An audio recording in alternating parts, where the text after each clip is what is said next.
کہ ایک شخص تھا اور اس کے یہاں بچی کی ولادت ہوئی.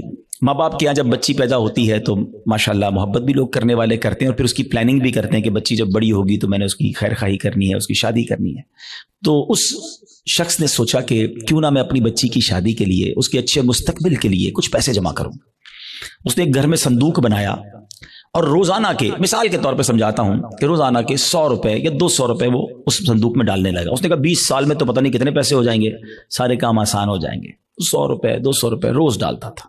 کبھی کبھی جی چاہتا تھا کوئی اچھی چیز خریدے, کوئی باہر کا کھانا کھائے, مگر کہتا نہیں بچی والے پیسے ڈالنے. اپنے دل کو مارتا رہا اور پیسے ڈالتا رہا. 20 ایئرز, 20 سال گزر گئے, صندوق بھر گیا. اس نے سوچا صندوق تو بھر گیا ہوگا, اب بچی بھی بڑی ہو گئی, کہا اب تو اس کی شادی کرنی ہے. اور اب اس والد نے اس باکس کو کھولا, سارے گھر والوں کو جمع کیا کہ آؤ میری 20 سال کی جو جمع پونجی ہے آج اس کو مل کے کاؤنٹ کرتے ہیں, ہزاروں لاکھوں روپے ہوں گے. جیسی صندوق کھولا نا, اس کا دل ہل گیا کہ ہوا یہ تھا کہ صندوق لکڑی کا تھا, اس میں کہیں سے ایک سوراخ ہو چکا تھا اور اس سوراخ سے دیمک اندر آئی اور اس کی 20 سال کی جو کمائی تھی وہ سارے نوٹ وہ دیمک کھا چکی تھی. مجھے صحیح بتائیں, اپنے آپ کو اس کی جگہ رہ کر سوچیں کہ جس نے 20 سال تک اپنے پیٹ کاٹ کر, اپنی خواہشوں کو مار کر اپنی بچی کے لیے پیسے جمع کیے, اور جب 20 سال بعد اس کو خرچ کرنے کا موقع آیا, اس کو تکلیف کتنی ہوئی ہوگی کہ یار سب ختم, اب میں کہاں سے لاؤں گا. یہ تکلیف یقیناً بہت زیادہ ہے. مگر میں آج جس ٹاپک پر بات کرنا چاہتا ہوں نا, دیکھیں 20 سال بعد بھی کسی سے پیسے تو ادھار لے سکتا ہے نا, دوبارہ کما سکتا ہے, کچھ نہ کچھ سولوشن کر سکتا ہے. مگر اس شخص کی مایوسی اور اس شخص کی تکلیف کا اندازہ کیجئے کہ جو شخص زندگی بھر نمازیں پڑھتا رہا, سردی میں اٹھ کے وضو کر کے نمازیں پڑھتا رہا, رمضان میں روزے رکھتا رہا, حج بھی کیے, زکاتیں بھی دی, بہت بار شیطان نے بہکانے کی کوشش کی, وہ لڑتا رہا شیطان سے کہ نہیں میں نے گناہ نہیں کرنے. اور جب اللہ کی بارگاہ میں قیامت کے دن پیش ہو تو اسے امید ہوگی کہ میرے پاس حج ہیں, عمرے ہیں, نمازیں ہیں, سجدے ہیں, تلاوت ہے, روزے ہیں. اور جب بارگاہ الہی میں اس کے نامہ اعمال کھولے جائیں اور اس کو کہا جائے کہ جاؤ تمہارے پاس کچھ بھی نہیں ہے, null and void, delete it. سوچئے اس دن اس کی شرمندگی, حسرت کا عالم کیا ہوگا. اس دن تو کوئی چانس بھی نہیں ہوگا نا کہ دوبارہ نہیں کیا کر لے. ادھر تو دوبارہ کما سکتا ہے وہ شخص, مگر قیامت کے دن today is the time of action. Maula Ali فرماتے ہیں نا یہ وقت زندگی میں عمل کر سکتے ہو, قیامت کا دن عمل کا نہیں, جزا کا دن ہوگا, فیصلے کا دن ہوگا. تو اس دن تو آپ کو صرف فیصلہ ہی ہونا ہے. تو اب پہلے ریئلائز کر لیجئے کہ یہ کتنا بڑا معاملہ ہے کہ اگر میرے اعمال ہی برباد ہو گئے.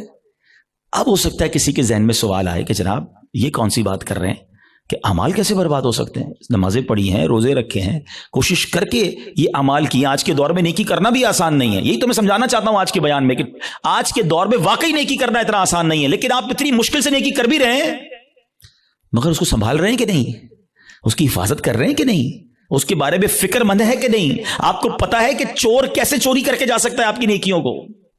یہی میرا آج کا ٹاپک ہے. اور اب آپ دوبارہ ذہن میں سوال آ رہا ہوگا کہ بھائی بتائیں تو صحیح وہ کون سے اعمال ہیں کہ جن سے نیکیاں برباد. میں قرآن و حدیث سے آج آپ کے سامنے کچھ اعمال ایسے رکھوں گا, کچھ کام ایسے رکھوں گا کہ جس کو کرنے والے کے بارے میں فرمایا کہ اس کے اعمال برباد کر دیے جاتے ہیں. سب سے جس کو کہیں کہ اہم ترین معاملہ پتہ کیا ہے کہ انسان کا ایمان چھن جائے. جس کا ایمان چلا گیا نا, اب اس کا کوئی عمل اس کے کام نہیں آئے گا. چاہے اس کی زندگی سجدوں سے بھری ہوئی ہو, چاہے اس نے بہت نمازیں پڑھی ہوں, ساری زندگی روزے رکھے ہوں, ایمان نہیں تو کچھ بھی نہیں. اور یہ بات قرآن کہتا ہے. اللہ کا کلام کیا فرماتا ہے سنیے. رب کریم قرآن میں ارشاد فرماتا ہے وَمَن يَرْتَدِدْ مِنْكُمْ عَنْ دِينِهِ فَيَمُتْ وَهُوَ كَافِرٌ فَأُولَئِكَ حَبِطَتْ أَعْمَالُهُمْ فِي الدُّنْيَا وَالْآخِرَةِ وَأُولَئِكَ أَصْحَابُ النَّارِ هُمْ فِيهَا خَالِدُونَ. اب اس کا ترجمہ سنو. اور تم میں جو کوئی اپنے دین سے پھرے پھر کافر ہو کر مرے تو ان لوگوں کا کیا اکارت گیا, دنیا میں اور آخرت میں سب ضائع ہو گیا, اور وہ دوزخ والے ہیں, انہیں اس میں ہمیشہ رہنا ہے. ایک بات یاد رکھیے گا, یہ ہمیں بعض اوقات سمجھ نہیں آتی کہ یار بندہ مسلمان ہو کے کافر کیسے ہو سکتا ہے, ایمان والا ہو کے ایمان سے کیسے نکل سکتا ہے. یہ بات تو آپ کو پتا ہے نا کہ دنیا میں سب سے زیادہ جو تیزی سے مذہب پھیل رہا ہے وہ کون سا ہے؟ اسلام ہے. The most growing religion on earth. اس پوری کائنات میں سب سے تیزی سے الحمدللہ اسلام پھیل رہا ہے. لیکن یہ ون وے ٹریفک نہیں ہے کہ اگر کوئی مسلمان ہو سکتا ہے غیر مسلم تو مسلمان بھی اسلام سے خارج ہو سکتا ہے. ٹھیک ہے, ایک حدیث پاک سناتا ہوں تاکہ یہ بات اور کلیئر ہو جائے گی. حدیث پاک کا مضمون ہے, نبی پاک علیہ الصلوۃ والسلام نے فرمایا کہ اولاد آدم مختلف طبقات میں, مختلف کیٹیگریز میں پیدا کی گئی ہے. 4 کیٹیگریز, 4 قسم بیان کی نبی پاک نے. فرمایا ایک پہلی قسم وہ ہے کہ بعض مومن پیدا ہوتے ہیں, ایمان والی زندگی گزارتے ہیں, اور ان کا خاتمہ بھی ایمان پر ہوتا ہے. ہم اللہ سے دعا کرتے ہیں کہ اللہ اس کیٹیگری میں ہمیں شامل رکھے, کیونکہ اللہ نے مسلمان ماں باپ دیے, ایمان والی زندگی دی ہے, اللہ ایمان والی موت عطا فرمایا ہے. لیکن سیکنڈ کیٹیگری نبی پاک نے فرمایا کچھ لوگ کافر گھرانے میں پیدا ہوتے ہیں, حالت کفر پر زندہ رہتے ہیں, اور حالت کفر پر ہی ان کی موت ہوتی ہے. بہت بڑی تعداد میں ایسے لوگ ہیں جو غیر مسلموں کے یہاں پیدا ہوتے ہیں, کفر والی زندگی گزارتے ہیں, کفر پر بھی مر جاتے ہیں. تیسری کیٹیگری سنو, اللہ کے نبی فرماتے ہیں کچھ لوگ کافر پیدا ہوتے ہیں, کافروں والی زندگی گزارتے ہیں, مگر ان کا خاتمہ ایمان پر ہو جاتا ہے نا. کئی لوگ جو مرنے جو دنیا میں مسلمان ہو رہے ہیں, یہ کیا ہے, کافر تھے نا, غیر مسلم تھے, کلمہ پڑھا مسلمان ہو گئے. بڑی اچھی بات ہے. مجھے ایک واقعہ یاد آ گیا. ہانگ کانگ میں دعوت اسلامی والے جو تھے وہ ہمارے مبلغین کسی مریض کی عیادت کے لیے ہاسپٹل میں گئے. دعوت اسلامی کے تو طریقہ کار میں بھی شامل ہے, اور ہمیں بھی جانا چاہیے, مریض کی عیادت سنت ہے. تو وہ لوگ وہاں عیادت کرنے گئے تو برابر میں بستر پر ایک 70 سال کا ہانگ کانگ میں ایک بوڑھا شخص غیر مسلم, وہ بھی لیٹا ہوا تھا, علاج کروانے آیا تھا. جب وہ واپس جانے لگے اس نے اشارہ کیا ذرا ادھر آئیے گا. وہ ادھر گئے تو کہا تم لوگ کون ہو؟ چہرے پہ داڑھی تھی, سر پہ امامہ تھا. کہا مسلمان ہیں. کیوں آئے تھے؟ کہا ہمارا ایک دوست ہے وہ بیمار تھا, اس کو دیکھنے آئے تھے. اچھا مسلمان کیا ہوتا ہے, اسلام کیا ہوتا ہے؟ 7 8 10 منٹ بات چیت ہوئی. اسلامی بھائیوں نے اس کو دعوت دی کہ آپ بھی مسلمان ہو جائیں. ہسپتال کے بستر پر وہ بوڑھا شخص کلمہ پڑھ کر مسلمان ہو گیا. مگر اس سے بڑھ کر جو جس کو کہتے ہیں نا ایمان افروز بات یہ تھی کہ اگلے چند گھنٹوں بعد اس کا انتقال بھی ہو گیا. یعنی اس کے مقدر میں ایمان تھا تو اسپتال کے بستر پر بھی اس تک ایمان پہنچ گیا. یہ حدیث کا جو تیسرا حصہ ہے نا, سمجھو کہ کچھ لوگ کافر گھرانے میں پیدا ہوتے ہیں یا کافر ہوتے ہیں, پیدا ہی کافر کفر پر ہوتے ہیں, پوری زندگی کفر پر گزرتی ہے, مگر ان کا خاتمہ ایمان پر ہوتا ہے. اب نبی پاک علیہ الصلوۃ والسلام نے فرمایا چوتھی کیٹیگری یہ وہ لوگ ہوتے ہیں جو مسلمان گھرانے میں پیدا ہوتے ہیں, مومن پیدا ہوتے ہیں, اسلام والی زندگی گزارتے ہیں, مگر ان کا خاتمہ کفر پر ہوتا ہے. یہ چوتھی کیٹیگری ڈرانے والی ہے. اس سے سمجھنا ہوگا کہ ہمارے پاس کوئی گارنٹی نہیں کہ میں ایمان سلامت لے کر جاؤں گا. ایک بڑی پیاری حدیث بچے کو یاد ہے, انما الاعمال بالنیات, ہے نا, اعمال کا دار و مدار نیتوں پر. ایک اور حدیث ہے انما الاعمال بالخواتیم, اعمال کا دار و مدار خاتموں پر ہے. خاتمہ ٹھیک ہونا ضروری ہے. ہم اس کی تو میں سے بہت ساروں کو تو فکر ہی کوئی نہیں کہ یار اچھا اس کی بھی فکر کرنی ہے, اس پر بھی کوئی بات کرنی ہے, اس کی بھی کوئی سیکیورٹی کرنی ہے. سوچئے نا. اچھا پھر اب یہ حدیث آپ نے سن لی, قرآن کی آیت سن لی, صحابہ نے بھی سنی, اولیاء نے بھی سنی, خود نبی پاک کا ایٹیٹیوڈ کیا تھا. اللہ کے حبیب علیہ الصلوۃ والسلام کی بڑی مشہور دعا ہے, یا مقلب القلوب ثبت قلبی علی دینک, اے دلوں کو پھیرنے والے میرے دل کو اپنے دین پر ثابت قدمی عطا فرما. اللہ کے نبی دعا کر رہے ہیں جن کے صدقے ہمیں دین ملا ہے. ہم تو نعت میں پڑھتے ہیں نا, تیرے صدقے میں آقا سارے جہاں کو دین ملا. وہ آقا دعا کر رہے ہیں کہ اے اللہ میرے دل کو تیرے دین پر ثابت قدمی عطا فرما. ہمارا کیا حال ہونا چاہیے؟ ہمیں ہر وقت کی فکر ہونی چاہیے, اگر nobody care about it, بات بھی نہیں کرتا کوئی. اعمال کو بچانے کے لیے سب سے پہلے ایمان کو بچانا ہوگا. اچھا اب دوسرا سوال آتا ہے کہ ٹھیک ہے حضرت سمجھ آ گیا کہ ایمان کی حفاظت کی فکر کرنی چاہیے, ایمان بڑی سینسٹیو چیز ہے. اب یہ بھی بتائیے کہ ایمان چلا کس چیز سے جاتا ہے؟ ہاں یہ اہم کوسچن ہے کہ ایمان سے بندہ خارج کیسے ہو سکتا ہے. اچھا پھر شیطان ہے نا, ابھی بھی ہو سکتا ہے کسی کے ذہن میں یہ بات ڈال رہا ہوگا یار کیسی عجیب سی بات کر رہے ہیں مولانا صاحب, 50 سال کا تو ہو گیا, 60 سال کا ہو گیا, ساری زندگی کلمہ پڑھا اور اب ایمان سے بھی جا سکتا ہوں. جناب یہ بات پہلے سمجھنی ہوگی. میں آپ سے ایک سوال کرتا ہوں, 70 سال کوئی بے ایمان رہا, غیر مسلم رہا, صدق کے دل سے کلمہ پاک پڑھے, مسلمان ہو جائے گا, ایمان میں داخل ہو جائے گا؟ ایک جملہ ہی ہے نا. مگر دل سے کہا 70 سال کی کفر کی زندگی ایک طرف, ایمان میں آتے ہی پچھلے گناہ بھی معاف ہو جاتے ہیں. تو کیا کوئی 70 سال مسلمان رہ کر کوئی ایک جملہ ایسا کہہ دے ہیں معاذ اللہ, اللہ کی توہین کا, اللہ کے نبی کی توہین کا, اسلام کی توہین کا, جس کو کفریہ کلمات کہے جاتے ہیں, تو وہ بھی اسلام سے خارج ہو سکتا ہے. تو سب سے پہلے تو زبان کی احتیاط ہے. تھنک بیفور یو ٹاک, بات کرنے سے پہلے سوچو میں کیا بول رہا ہوں, یہ کہیں اس گفتگو میں میرا ایمان تو غارت نہیں ہو جائے گا. تو آج یہ خیال ہی نہیں ہے. اب اس میں بڑی بڑی سازشیں ہوئی ہیں، فلموں کے گانے ایسے بنائے گئے، کامیڈی شو ایسے بنائے گئے، یہ کامیڈینز یا فلموں کے گانے یا جناب دوستوں میں ہنسی مذاق، کبھی دوزخ کا مذاق، کبھی جنت کا مذاق، کبھی معاذ اللہ فرشتوں کا مذاق. ہماری لمٹ ہے، ہم مسلمان ہیں، ہماری باؤنڈری ہے. لوگ کہتے ہیں ریڈ لائن ہوتی ہے. بھائی ریڈ لائن مسلمان کی یہ ہے کہ وہ ان باتوں پر گفتگو نہیں کر سکتا، اس کا مذاق نہیں اڑا سکتا. ایک حد ہے ہماری نا، ہم جو چاہیں منہ میں بول دیں گے. دنیا میں کئی ایسے ملک ہیں جہاں کسی ادارے کے خلاف بات نہیں ہو سکتی، کسی پرسنالٹی کے خلاف بات نہیں ہو سکتی، ہم اس کو فالو کرتے ہیں. مگر ہم اسلام کے بارے میں، دین کے بارے میں جو منہ میں آیا کہہ رہے ہوتے ہیں. تو یاد رکھیں، شیطان تو چاہتا ہی یہی ہے. الٹیمیٹ گول پتہ ہے شیطان کا کیا ہے؟ کہ میں اور آپ غیر مسلم ہو کر قبر میں جائیں.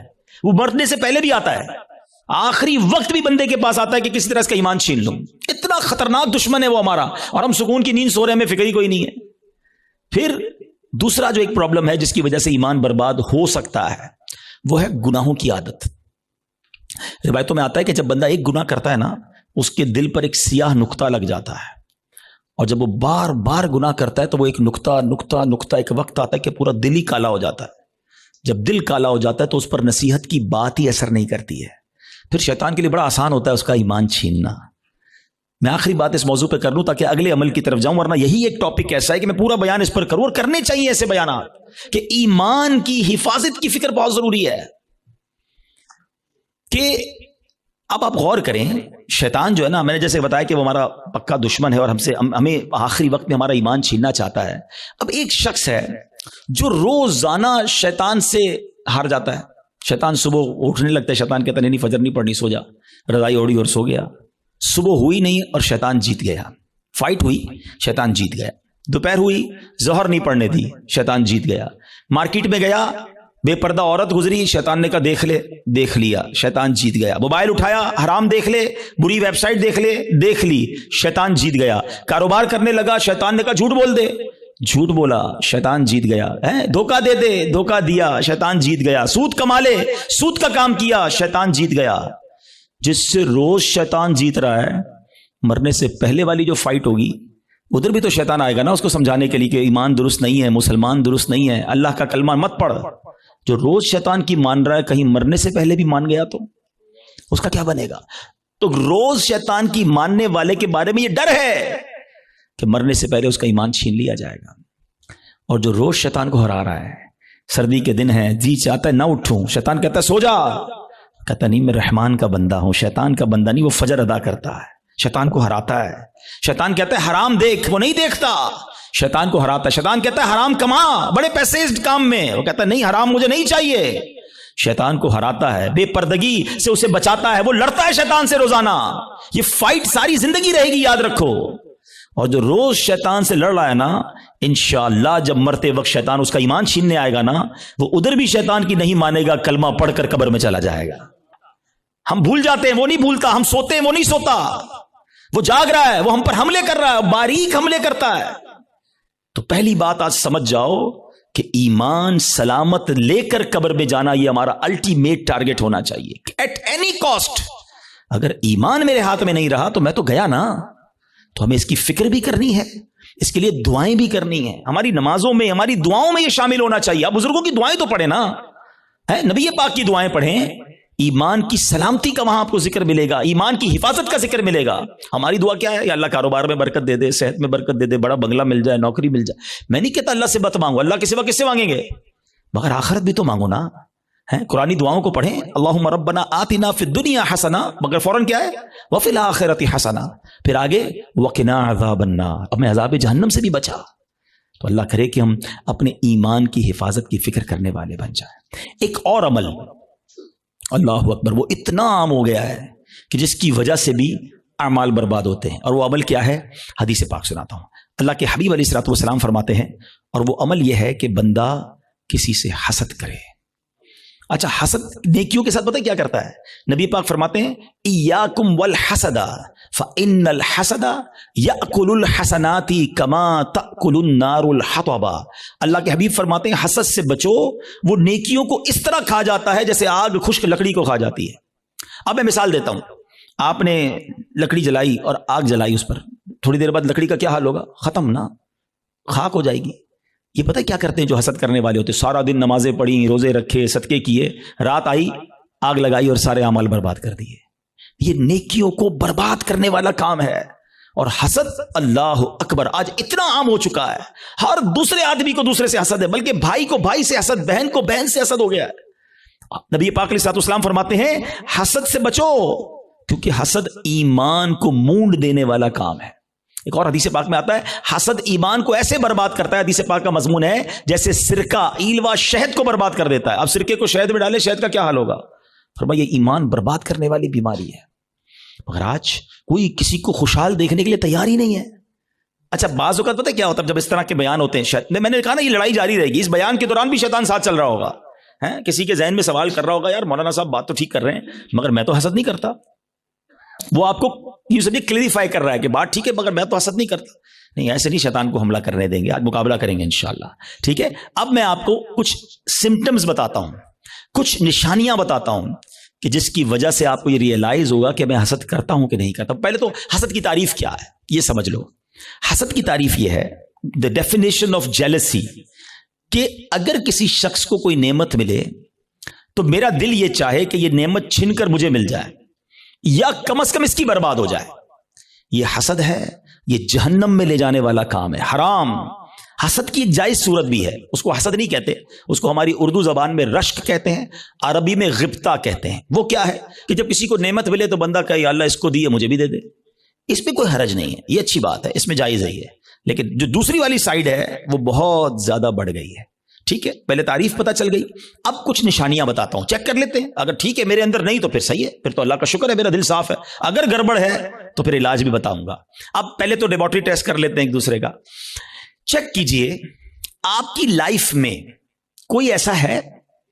اچھا یہ ایک اور پہلے بات بتا دوں, حسد جو ہے نا ہوتا ہی اس سے جس کو ہم جانتے ہیں, جس سے تعلق ہوتا ہے. جس سے تعلق نہیں اس سے حسد نہیں ہوتا. ہمیں فیصلہ آباد میں رہ کر برازیل کے کسی شخص سے حسد نہیں ہو سکتا, ہم جانتے ہی نہیں اس کو, پتہ نہیں کیا کر رہا ہے. حسد کس سے ہوگا؟ یا تو کسی دوست سے ہوگا, یا کسی رشتہ دار سے ہوگا, یا اپنی فیلڈ کے کسی بندے سے ہوگا. آپ کاروبار کرتے ہیں نا, کسی کاروباری اپنے کسی کاروباری سے ہو جائے گا, اپنے کسی رشتہ دار سے ہو جائے گا, اپنے کسی دوست سے, اپنے کسی قریب پڑوسی سے ہو سکتا ہے, جس کو آپ جس کے ساتھ آپ کا انٹریکشن ہے نا, آپ اس سے حسد کر سکتے ہیں. اب چیک یہ کرنا ہے کہ میں کسی سے حسد کرتا ہوں کہ نہیں. ٹھیک ہے, میں نے آپ کو باؤنڈری بتا دی ہے. اب میرا لیبارٹری ٹیسٹ کہہ لیں, مدنی لیبارٹری ٹیسٹ کرتا ہوں. اب میں آپ کو 2-3 ایگزامپلز بتاتا ہوں. اپنے آپ سے خود ہی سوال کریں, مجھے جواب نہیں دینا, آپ نے اپنے آپ سے ہی سوال کرنا ہے. پہلا سوال, دنیا میں کوئی ایک بندہ ایسا ہے, یا عورت بھی ہو سکتی ہے, رشتہ دار بھی ہو سکتی ہے, کہ یار جب بھی اسے کوئی خوشی ملتی ہے نا, نعمت ملتی ہے, ترقی ملتی ہے, دولت ملتی ہے, شہرت ملتی ہے, تو مجھے پرابلم ہوتا ہے, مجھے مزہ نہیں آتا. پہلا سوال, اپنے دل میں جواب رکھیے گا, مجھے بس بتائیے گا. دوسرا سوال, کوئی ایسا ہے کہ جب اس کی تعریف میرے سامنے ہوتی ہے تو مجھے ذرا بھی مزہ نہیں آتا. میں کہتا ہوں کوئی اور بات کرو نا یار, اس کا ذکر کیوں کر رہے ہو؟ ایسا ہوتا ہے نا کبھی کبھی ہمارے سامنے کسی کی تعریف کرتے ہیں, وہ بھائی نہیں یار ان کا کاروبار بہت آگے بڑھ گیا, یار وہ تو بڑے مشہور ہو گئے, ہاں ان کو تو بڑے لوگ عزت دیتے ہیں, یار اس کی بات چھوڑو یار, کوئی اور بات کرو. اگر کوئی ایسا ہے کہ اس کے بارے میں جب مجھ سے کوئی بات کرتا ہے اور یہاں پین فیل ہوتا ہے, میں بات بدلتا ہوں. دس از دا سیکنڈ کوسچن. ٹھیک ہے, یہ دوسرا ٹیسٹ ہے. اب تیسرا ٹیسٹ ہے, کوئی ایسا ہے کہ جب اس کا نقصان ہو جائے, بدنام ہو جائے, اس کا پیسہ برباد ہو جائے, معاذ اللہ اس کی فیکٹری میں آگ لگ جائے, اس کا گھر تباہ ہو جائے, یا اس کے گھرانے میں کوئی جھگڑا ہو جائے, اس کی فیملی تتر بتر ہو جائے, تو اندر ہی اندر خوشی ہوتی ہے, ہاں یار اب مزہ آیا, ہاں میں تو چاہتا یہی تھا یہ برباد ہو جائے. These are the 3 symptoms. یہ 3 سوال ہیں آپ سے, جواب مجھے کوئی نہ دے, اپنے دل سے پوچھو. اگر کسی کے بارے میں ان تینوں میں سے کوئی ایک بھی کیفیت ہے نا, تو پھر حسد اور کس کو کہتے ہیں؟ جناب آپ بیمار ہو چکے ہیں, ڈاکٹر کہتا ہے نا آپ کے ٹیسٹ کے بعد شوگر ہو گئی ہے بھائی, بلڈ پریشر ہو گیا, اب ہن احتیاط کرو, تو تسی ہن احتیاط کرو, تواڈے دل وچ حسد آ گیا ہے. اگر ان تینوں میں سے کوئی ایک بات کا جواب ہاں میں آ رہا ہے, اور کوئی بندہ یا کوئی رشتہ دار عورت یا فیملی کا کوئی ممبر ذہن میں آ رہا ہے, آپ کو پتا ہے اتنا مکار ہے شیطان, بہن کو بہن سے حسد کرا دیتا ہے. کیسے؟ ایک بہن خوشحال ہے اپنے سسرال میں, دوسری بیچاری غریب ہے, اب اس کے دل میں ڈال دے گا یہ ترقی کر رہی ہے, میں پیچھے رہ گئی, برباد. نیکیاں اچھا جس سے حسد کر رہے ہیں نا, ہم اس کا بگاڑ کچھ نہیں سکتے. ایک اور بات سن لینا, آج حسد اتنی خطرناک بیماری ہے کہ حسد ہو گیا تو جل خود ہی رہا ہوں میں, اس کا کچھ نہیں بگڑ رہا, وہ ترقی کیے جا رہا ہے, نہ رات کو نیند آ رہی ہے, اسی کے بارے میں سوچی جا رہا ہوں, دل الگ جل رہا ہے. قیامت کی آگ تو الگ ہے, ابھی سے دل جل رہا ہے. یہ اتنی خطرناک بیماری ہے. حسد کے دنیاوی سمٹمز بتاؤں آپ کو, ہمیں بہت سارے لوگ ملتے ہیں, آ کر کان میں کہتے ہیں, کبھی پرچی دیتے ہیں, نیند نہیں آتی, سکون نہیں ہے, میں سوچتا بہت ہوں. جس کو بھی یہ پرابلم ہے نا, چیک کر لے اس نے کسی نہ کسی کا حسد پالا ہوا ہے, کیونکہ وہ ترقی کیے جا رہا ہے, تمہاری نیند اڑتی جا رہی ہے, تم سوچتے ہی اس کے بارے میں ہو. پرابلم ہوتی ہے یار, ایک اور فیکٹری, ایک اور بنگلہ لے لیا, ایک اور کوٹھی لے لی, ایک اور گاڑی لے لی. ارے بھائی لے لی تو تمہیں کیا پرابلم ہے؟ اتنی خطرناک یہ بیماری ہے کہ چین نہیں لینے دیتی بندے کو. یہ سوچئے گا, یعنی اس کے دنیاوی نقصان بھی ہے نا. میں اپنی فیملی سے ڈسٹرب ہو گیا, میں اپنی لائف سے ڈسٹرب ہو گیا, کیونکہ میں نے کسی کا حسد دل میں پال لیا. یار اس کو تو میرے محلے میں کوئی نہیں جانتا تھا, آج یہ پوری دنیا میں پاپولر ہو گیا, اس کو اتنی عزت کیسے مل گئی, میں بھی تو ایک. اچھا یہ پتہ ہے صرف عام لوگوں میں نہیں, یہ علماء میں حسد ہو جاتا ہے, نعت خوانوں میں آپس میں حسد ہو جائے گا. جو جس فیلڈ کا ہوگا نا, ہم جس فیلڈ کے, ہمیں اپنی فیلڈ والے سے حسد ہو سکتا ہے. اچھا اس کا بیان اتنا اچھا ہو گیا, اس کی آواز اتنی اچھی ہو گئی. شیطان مردود, کہ کوئی خوبصورت ہوتا ہے اس سے حسد ہو جاتا ہے. بہت ساری چیزوں سے حسد ہوتا ہے, دولت سے, شہرت سے, خوبصورتی سے, طاقت سے, اقتدار سے, کوئی بھی نعمت ملے. اچھا اب سمر ٹیسٹ ہو گیا, لیبورٹری ٹیسٹ کا رزلٹ اپنے پاس ہی رکھیے گا, ٹھیک ہے. اب خدا نہ خواستہ میرے کسی بھائی کو اگر حسد ہو گیا ہے تو اس کو کلیریفائی کرنے کا طریقہ بھی بتا دیتا ہوں, اس کا علاج بھی بتا دیتا ہوں. اس کا علاج یہ ہے کہ سب سے پہلے تو آپ یہ ریئلائز کریں کہ مجھے حسد کس سے ہوا ہے. اچھا حسد کس سے ہوا اور کیوں ہوا ہے؟ کسی کے مال سے ہو جاتا ہے, کسی کی خوبصورتی سے ہو جاتا ہے, کسی کی شہرت سے ہو جاتا ہے, واٹ ایور, کوئی ریزن ہوگا نا, وہ ریزن پہلے آپ ریئلائز کر لیں. پہلا طریقہ یہ ہے, پہلا علاج یہ ہے کہ آپ اللہ سے دعا کریں کہ اللہ میرے دل کو حسد سے پاک کر دے, میرے دل کو گندگی سے پاک کر دے, دل کی ساری بیماریوں سے پاک کر دے. ایک تو دعا ہے, اللہ کریم ہے, قبول فرما لے گا تو دل پاک ہو جائے گا. دوسرا, دعا میں اس بندے کو بھی شامل کر لیں کہ اللہ اس کے مال میں اور برکت دے دے. اگر وہ اس کے حسن سے پرابلم ہے, اللہ اس کے حسن میں اور برکت دے دے. اس کی شہرت سے پرابلم ہے, اللہ اس کی شہرت میں اور برکت دے دے. ہاں ہے یہ تھوڑا مشکل, یہ اینٹی بائیوٹک ہے نا, علاج ہو رہا ہے نا. اب آپ جب کسی کے لیے دعا کریں گے نا کہ یا اللہ اس کے مال میں اور برکت دے دے, اور تھوڑے دنوں بعد آپ کو کوئی بندہ آ کے بتائے گا یار اس کی ایک اور فیکٹری لگ گئی, تو آپ کہیں گے میں بھی تو دعا کرتا تھا لگنی تھی فیکٹری. تیسرا طریقہ ایک اور ہے حسد سے نکلنے کا, کہ جس سے حسد ہوا ہے نا اس کو تحفہ دے. حدیث پاک کا مضمون ہے تحفہ دو محبت بڑھے گی. ہاں لیکن یہ بتا کے مت دینا کہ بھائی تیرے سے حسد ہو گیا تھا تحفہ لے کر آئے ہوں, مولانا صاحب نے کہا اور گل خراب ہو جائے گی, تو بتانا نہیں اس کو. ہاں بتانا چلے اس کو. اچھا ایک بات اور سمجھ لو آپ, جس سے حسد ہوا ہے نا اس کو کوئی پرابلم نہیں ہے, پرابلم مجھے ہے, ٹھیک مجھے ہونا ہے. اس کو تو شاید نیکیاں مل رہی ہوں گی اگر کوئی اس کے بارے میں غیبت کر رہا ہے, بدگمانیاں کر رہا ہے. ہمیں اپنا علاج کرنا ہے, میرے اعمال بڑے تھوڑے ہیں. وہ شاعر کہتے ہیں نفس بدکار نے دل پر یہ قیامت توڑی, عملے نیک کیا بھی تو چھپانے نہ دیا. ایک تو نیکی ہوئی نہیں, ہوئی تو بچائی نہیں.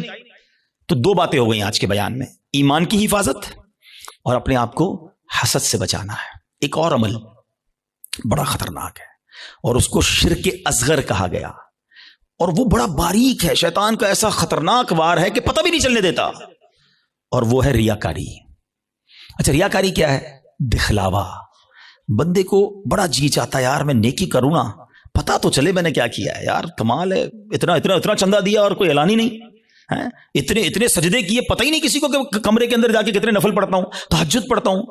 تو اب نیکی کر, پہلے تو مشہور تھا نیکی کر دریا میں ڈال, اب تو نیکی کر فیس بک پہ ڈال, ہر چیز سوشل میڈیا پہ ڈالنی ہے. تو یہ جو دل کی چاہت ہے نا اندر سے, یہ سمجھو یہ بڑا باریک وار ہے. اور احادیث میں ریاکاری کے بارے میں اس قدر شدید روایتیں ہیں کہ اللہ کے حبیب علیہ الصلوۃ والسلام فرماتے ہیں کہ جب لوگ اپنے اعمال لے کر آئیں گے نا اللہ کی بارگاہ میں, اگین وہی والی بات, باکس والی بات یاد ہے نا کہ باکس کھولا تو کچھ نہیں. ریاکار جب اللہ کی بارگاہ میں اعمال لے کر آئیں گے تو ریاکاروں سے کہا جائے گا ان کے پاس جاؤ جن کے لیے تم ریاکاری کرتے تھے, انہی سے جا کے اپنا اجر لے لو. اللہ فرمائے گا میرے پاس کچھ بھی نہیں ہے, لوگوں کو دکھانا تھا نا, جاؤ ان سے جا کے لے لو اجر. ہمارا کیا ہوگا اگر ہمارے روزے, ہمارے حج, ہمارے عمرے, ہمارے صدقے اگر یہ کہہ دیا گیا؟ اور یہ اتنا باریک وار ہے شیطان کا کہ پتہ بھی نہیں چلتا, کہیں نہ کہیں بہانے سے ہم سے وہ ریاکاری کراتا ہے. وہ مشہور حدیث آپ نے کئی بار سنی ہوگی کہ قیامت کے دن اللہ کی بارگاہ میں سب سے پہلے ایک شہید کا فیصلہ ہوگا. اس سے کہا جائے گا تو نے کیا کیا؟ اللہ فرمائے گا میں نے تجھے اتنی نعمتیں دی. وہ مانے گا یا اللہ ہاں مجھے نعمتیں ملی. حدیث کا خلاصہ ہے, اللہ فرمائے گا تو نے کیا کیا؟ کہ یا اللہ میں نے تیری راہ میں جہاد کیا, لڑتے لڑتے شہید ہو گیا, جان دے دی تیری بارگاہ میں. یعنی آپ سوچو یار جان دینے سے بڑھ کر تو کچھ نہیں ہے نا. مگر اللہ کی طرف سے کیا ارشاد ہوگا؟ تو جھوٹا ہے, تو نے اس لیے یہ عمل کیا کہ تجھے بہادر کہا جائے, مجاہد کہا جائے, تجھے کہہ لیا گیا اے فرشتوں اس کو جہنم میں ڈال دو. شہید جہنم میں. کیوں؟ نیت اللہ کی رضا کی نہیں تھی نا, شہرت کی تھی, لوگوں کو پتا چلے. اب اللہ کی بارگاہ میں ایک سخی لایا جائے گا. اے اللہ کی راہ میں خرچ کرنے والوں غور سے سنو, وہ سخی اللہ کی بارگاہ میں لایا جائے گا, اللہ فرمائے گا میں نے تجھے بہت مال دیا, کہے گا ہاں یا اللہ تو نے مال دیا مگر میں نے تیری راہ میں دل کھول کر خرچ کیا, میں خلاصہ کہہ رہا ہوں میں نے تیری راہ میں دل کھول کر خرچ کیا. ارشاد ہوگا کہ تو جھوٹا ہے, تو نے اس لیے کیا کہ تجھے سخی کہہ لیا جائے, اے فرشتوں اس کو بھی اٹھا کر جہنم میں ڈال دو. دنیا میں سخی مشہور ہو گئے تھے نا, بس اب جہنم میں جاؤ. تیسرا, قرآن کا قاری لایا جائے گا, علم سکھانے والا لایا جائے گا.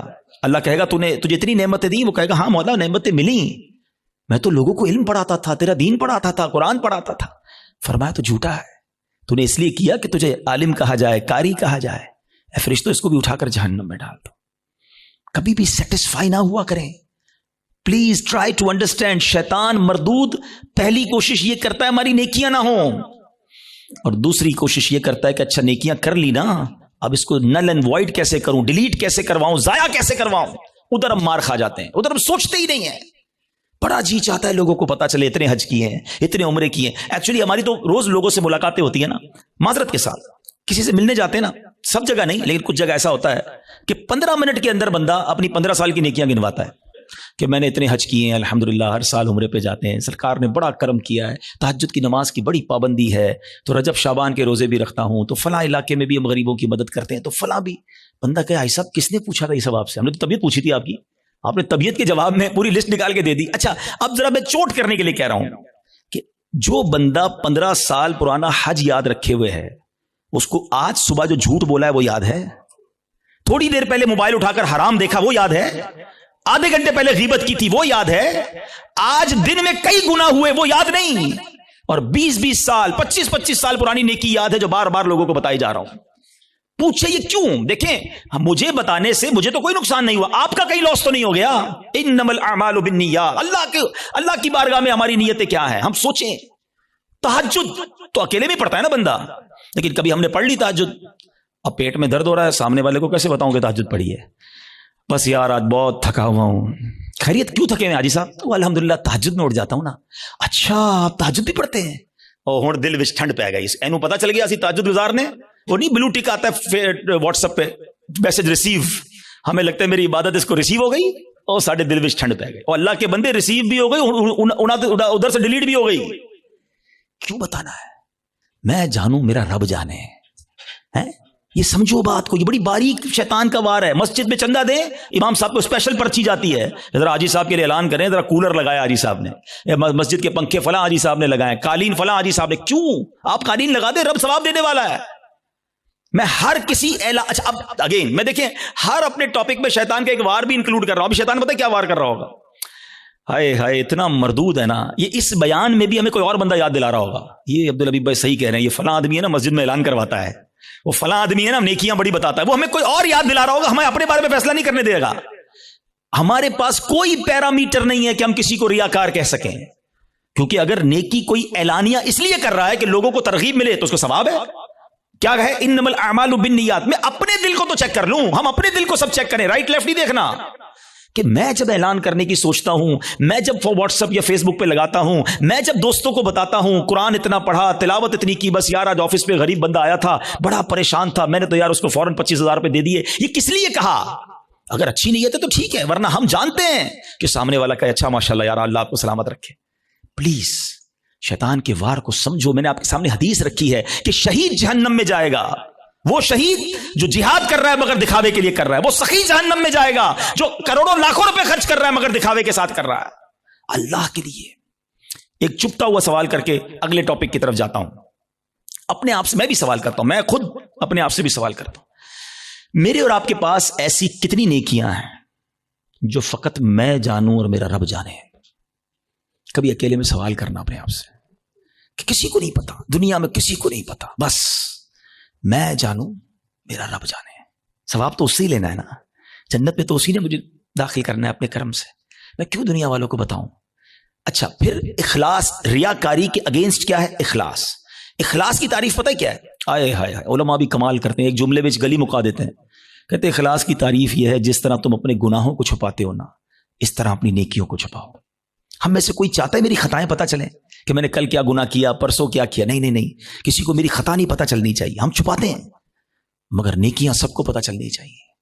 سمجھو اس وار کو شیطان کے. تیسرا عمل میں نے بتا دیا آپ کو,